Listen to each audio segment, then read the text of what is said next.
జాతి ప్రయోజనాలను ఎన్నికలు వచ్చినప్పుడల్లా ఏదో ఒక పార్టీకి మన జాతిని మన జాతి ప్రయోజనాలను అంటగట్టడానికి చేసే ప్రయత్నాన్ని తీవ్రంగా ఖండిస్తూ ఉన్నాం.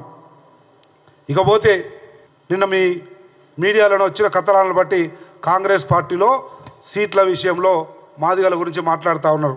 ఈ రోజున్న పరిస్థితి కాకుండా రాజకీయం అన్నది జాతి ప్రయోజనాలు అన్నవి అర్ధరాత్రి మారేటి కాదు అన్న విషయాన్ని గుర్తుంచుకోవాలి మన మాదిగ జాతి కానీ అన్నయ్య మందకృష్ణ మాదిగ గారు కానీ. 4-5 ఎన్నికలు తీసుకోండి, ఏ ఎన్నిక తీసుకున్నా మాదిగలకు పెద్ద ఎత్తున ప్రాధాన్యం ఇచ్చి వారిని రాజకీయంగా సామాజికంగా ఆర్థికంగా ఎదగడానికి ఉపయోగపడ్డది, ఎదగడానికి ప్రయత్నం చేసిన పార్టీ ఏదైనా ఉందంటే అది కాంగ్రెస్ పార్టీ అన్న వాస్తవాన్ని మీ ద్వారా తెలియజేదలుచుకున్న యావత్ తెలంగాణ సమాజానికి. 2009లో ఉమ్మడి ఆంధ్రప్రదేశ్ రాష్ట్రంలో 4 సీట్లు ఇచ్చినాం మాదిగలకు, 4 సీట్లు. That is Congress party. అందుకే మాదిగలం ఇంకా కాంగ్రెస్ పార్టీని నమ్ముతాం. కాంగ్రెస్ పార్టీలో మాకు న్యాయం జరుగుతున్న నమ్మకం విశ్వాసం ఉంది. మంద జగన్నాథం రాజయ్య వివేక్తో పాటు జనరల్ సీట్లో సర్వే సత్యనారాయణకి ఇచ్చి 2 సార్లు ఒక మాదిగ బిడ్డను భారతదేశంలోనే అతిపెద్ద పార్లమెంటుకు 2 సార్లు గెలిపించిన చరిత్ర ఉన్న పార్టీ, కేంద్రంలో మంత్రిని చేసిన పార్టీ. అది మాదిగల మీద కాంగ్రెస్ పార్టీకి ఉన్నటువంటి ప్రేమ అభిమానము ఆప్యాయత అన్న విషయాన్ని గుర్తు చేస్తా ఉన్నాం. 9 తర్వాత 14లో కూడా 4 సర్వే సత్యనారాయణ మళ్ళీ అప్పుడు కూడా ఇచ్చినాం. దాంతోపాటు నంది ఎల్లయ్య గారికి ఇచ్చినాం, రాజయ్య గారికి ఇచ్చినాం, చంద్రశేఖర్కి ఇచ్చినాం.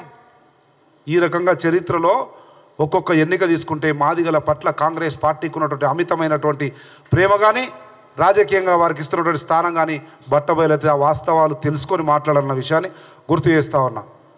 ఈరోజు ఆ రోజు జనరల్లో ఇచ్చినాం, ఈరోజు ఇవ్వలేకపోతున్నాం. రాజకీయాల్లో గెలుపు అన్నది ప్రాధాన్యత, గెలుపుతో పాటు సామాజిక న్యాయం అన్నది 2 సమపాలనలో ముందు తీసుకోవాలని చెప్పి మా పీఈసీలో కానీ సిఈసీలో కానీ స్క్రీనింగ్ కమిటీలో కానీ ఈనాటి గౌరవ ముఖ్యమంత్రి ఆనాటి పిసిసి అధ్యక్షులు రేవంత్ రెడ్డి గారు స్పష్టమైనటువంటి నిర్ణయం తీసుకొని దాని ప్రకారమే పోతున్నారు. గెలుపు సామాజిక న్యాయం దాంట్లో భాగంగా జరుగుతున్న క్రమంలో బరాబర్ సామాజిక న్యాయము దాంట్లో మాదిగలకు ప్రాతినిధ్యం అన్నది అత్యంత సామాజిక స్పృహ ఉన్నటువంటి నాయకుడు రేవంత్ రెడ్డి గారి నాయకత్వంలో కాంగ్రెస్ పార్టీలో ఏమాత్రం కూడా సామాజిక న్యాయానికి కానీ మాదిగలకు కానీ కొదవ లేకుండా చూసుకునే పుష్కలమైనటువంటి నాయకత్వం రేవంత్ రెడ్డి గారి రూపంలో ఈరోజు కాంగ్రెస్ పార్టీకి దొరికింది, మా అందరికీ దొరికింది. కనుక ఏమాత్రము భయపడాల్సిన అవసరం లేదు, బెరవాల్సిన అవసరం లేదు. ఆ రోజు కాంగ్రెస్ పార్టీ అధికారంలో ఉన్నప్పుడు ఇదే 10 సంవత్సరాల్లో ఇక్కడ ఉప ముఖ్యమంత్రి దామోదర్ రాజనరసింహన్ చేసినాం, మాదిగని చేసినాం, కోనేరు రంగారావుని చేసినాం, మాదిగని చేసినాం ఉప ముఖ్యమంత్రి. సబ్ ప్లాన్ తీసుకొచ్చి భారతదేశ చరిత్రలో ఏ రాష్ట్రంలో లేనిది సామాజిక న్యాయం కొరకు జనాభా దామాషా ప్రకారం వారికి రావాల్సినటువంటి నిధులు వారికి అందాలి, వారు ఆర్థికంగా సామాజికంగా ఎదగాలన్నటువంటి విశాల దృక్పథంతో పనిచేసింది కాంగ్రెస్ పార్టీ. అటువంటిది ఈరోజు బీజేపీతో నరేంద్ర మోడీ కౌగిలింతలకు మైమర్చిపోయి బీజేపీని కాంగ్రెస్ పార్టీ జాతికి ముడియడం అనేది జాతి ప్రజలు క్షమించరు. కృష్ణన్న దయచేసి భారతీయ జనతా పార్టీ అన్నది మన జాతికి వ్యతిరేకమైనటువంటి పార్టీ, మనువాద పార్టీ, మన జాతిని అంటరాని వాళ్ళుగా చూసే పార్టీ. అటువంటి పార్టీతో అంటగాగడం, అటువంటి పార్టీతో మన జాతిని మమేకం చేయడానికి చేసే ప్రయత్నం మంచిది కాదు అన్న విషయాన్ని గుర్తు చేస్తూ సీట్ల విషయానికే వస్తే ఇది నేపథ్యం. ఇంకా ముందుంది. నా పేరు తీసుకొని కూడా మాట్లాడిండు సంపత్ కుమార్. ఇచ్చేది ఉండే ఆడ ఇయ్యలేదు మాదిగ బిడ్డకు, మాల బిడ్డకు. బరాబర్ కాంగ్రెస్ పార్టీ వేదిక మీద నా నాయకుడు రేవంత్ రెడ్డి గారి దగ్గర, మా నాయకురాలు సోనియా గాంధీ దగ్గర స్పష్టంగా ఏం చెప్పాలన్నా అది చెప్తాం. ఇంకా క్రమం ఇంకా చాలా 100 రోజులైంది. 100 రోజులే అండి. 10 సంవత్సరాలు ఏం చేసింది బీజేపీ? ఎట్లా మాట్లాడుతున్నావు కృష్ణన్న అని అడుగుతా ఉన్నాం. ఏం ముఖం పెట్టుకొని జాతికి చెప్తావు? బీజేపీని మొయ్యమంటున్నావు. ఏం చేసింది బీజేపీ దళితులకు, మాదిగలకు, మాలలకు? ఒక్క సమాధానం చెప్పండి. ఛాలెంజ్ చేస్తా నేను. ఇక్కడ ఉన్న బీఆర్ఎస్ పార్టీ అయితే మోసం చేసింది. అసెంబ్లీలో లేదంటే మంత్రివర్గంలో సెక్రటరియట్ ఆఫీసులల్లో ఎక్కడ కూడా మాదిగలకు న్యాయం చేయలే, పోయింది, ఊడ్చుకపోయింది. కానీ 10 సంవత్సరాలున్న నరేంద్ర మోడీ నాయకత్వంలో ఏం చేసింది? ఏం నైతికంగా చెప్తావు నువ్వు? ఏ రకంగా మన జాతి ప్రయోజనాలను భారతీయ జనతా పార్టీకి తాకట్టు పెడతామని అడుగుతా ఉన్నాం. ఈరోజు చెప్తా ఉన్నాం ధైర్యంగా, రాసి పెట్టుకో, సంపత్ కుమార్కు టికెట్ ఇవ్వలేదంటారు కదా, ధైర్యంగా చెప్తా ఉన్నా, టికెట్ ఇవ్వకపోయినా సంపత్ కుమార్ అనే చిన్న బిడ్డను ఎమ్మెల్యే చేసింది, ఏసీ సెక్రటరీ చేసింది. జాతీయ స్థాయిలో ఎక్కడ వీలైతే అక్కడ నా స్థాయిని, నా గౌరవాన్ని పెంచడానికి కాంగ్రెస్ పార్టీ నాకు అన్ని రకాలుగా అండగా నిలబడది.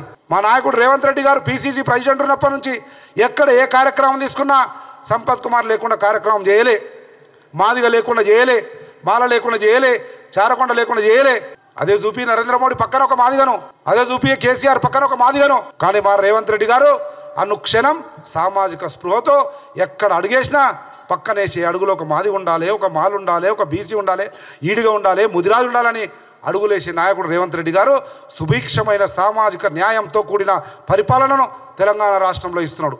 అటువంటిది నువ్వు హర్షించాల్సింది పోయి 2018లో 14లో ఇదే గద్దర్ గారు, కృష్ణయ్య గారు, మందకృష్ణ గారు రాహుల్ గాంధీతో పాటు ఆనాటి పీసీసీ అధ్యక్షునితో పాటు హెలికాప్టర్లో ప్రయాణించి మన భావజాలం, కాంగ్రెస్ భావజాలం అంటే ఎంఆర్పీఎస్ భావజాలం, దళిత భావజాలం, బడుగు బలహీన వర్గాల భావజాలం, కాంగ్రెస్ భావజాలం ఒకటే అన్నటువంటి ఆలోచనకు వచ్చి కలిసి మనందరం తిరగలే. నేను కూడా ఉన్నా దాంట్లో. కలిసి మనందరం ప్రయాణం చేయలే. ఆ రోజు నీవే విజ్ఞప్తి చేయలే, కాంగ్రెస్ పార్టీ దళితులకు మాదిగలకు న్యాయం చేస్తుందని. ఈరోజు ఏం చూసి నరేంద్ర మోడీని మొక్కుతున్నావు, ఏం చూసి నరేంద్ర మోడీకి ఓటేయమంటున్నావు, ఏం చూసి మన జాతి ప్రయోజనాలను నరేంద్ర మోడీ దగ్గర మోకరిల్లమంటా ఉన్నాము. ఆలోచన చేయవలసిందిగా విజ్ఞప్తి చేస్తూ ఉన్నాం. అయిపోలే. సంపత్ కుమార్కు గాడ్ ఫాదర్ లేరంట, మాదిగలో గాడ్ ఫాదర్ లేరంట, అందుకని పోయిందట. ఈ స్థాయిలో ఉన్న మహారాష్ట్ర పోయినా, ఛత్తీస్గఢ్ పోయినా, జార్ఖండ్ పోయినా ఏఐసిసి కార్యదర్శిగా నన్ను గౌరవిస్తున్నారు. నాకు అవకాశం ఇచ్చినంటే only just because of Congress party and Sonia Gandhi, Rahul Gandhi, Mallikarjun ఖార్గేలు, స్థానికంగా రేవంత్ రెడ్డి గారు ఆ రకంగా మమ్మల్ని పైకి ఎత్తిండు కనుకనే మాదిగలుగా మేము ఈ స్థానంలో ఉన్నాం. సంపత్ కుమార్కు గాడ్ ఫాదర్ లేడట. గాడ్ ఫాదర్ లేనిదే ఇడి దాకా వచ్చిందా? గాడ్ ఫాదర్ లేనిదే ఎమ్మెల్యేనా? గాడ్ ఫాదర్ లేనిదే ఏ సెక్రటరీ? కాంగ్రెస్ పార్టీయే నాకు గాడ్ ఫాదర్. ఈ క్షణం చెప్తా ఉన్నా, అంత చర్చ జరిగింది కనుక నా పేరు మీద చెప్తా ఉన్నా, యావత్ తెలంగాణ సమాజానికి కూడా చెప్తా ఉన్నా. ఒక్క సంపత్ కుమార్కే కాదు, తెలంగాణ రాష్ట్ర మాదిగ జాతికి గాడ్ ఫాదర్ మన ముఖ్యమంత్రి యనుమల రేవంత్ రెడ్డి గారు. రాసి పెట్టుకోండి. నేను మాదిగ బిడ్డగా చెప్తా ఉన్నా. 100 రోజులు అయింది. ఇంకా 20 సంవత్సరాలు రేవంత్ రెడ్డి గారి నాయకత్వంలో తెలంగాణ రాష్ట్రంలో కాంగ్రెస్ పార్టీ ఉంటుంది. ఒక్క సంపత్ కుమార్కు కాదు, యావత్ మాదిగ జాతికే గాడ్ ఫాదర్గా రేవంత్ రెడ్డి గారు రేపు నిర్ణయాలు తీసుకోబోతున్నాడు. మన జాతి సుభిక్షంగా చరిత్రలో ఎన్నడూ లేని విధంగా రేవంత్ రెడ్డి నాయకత్వంలో జాతి ప్రయోజనాలు కాపాడబడతాయి. 100 రోజులలోనే రేవంత్ రెడ్డి గారు మాదిగ ఎమ్మెల్యేలను పిలిచిండు. మా డిప్యూటీ సీఎం పనిచేసిన అనుభవం ఉన్నటువంటి దామోదర్ రాజనరసింహను పిలిచిండు. ఎక్కడుంది? సుప్రీంకోర్టులో కేసు ఉంది కదా, అడ్వకేట్ జనరల్తో మాట్లాడని మీటింగ్ పెట్టించిండు. దాని మీద డాక్యుమెంటరీ ఎవిడెన్సెస్ తీసినాం. ఢిల్లీకి పోయినాం, సుదర్శన్ రెడ్డి అడ్వకేట్ జనరల్ తీసుకుపోయినాం.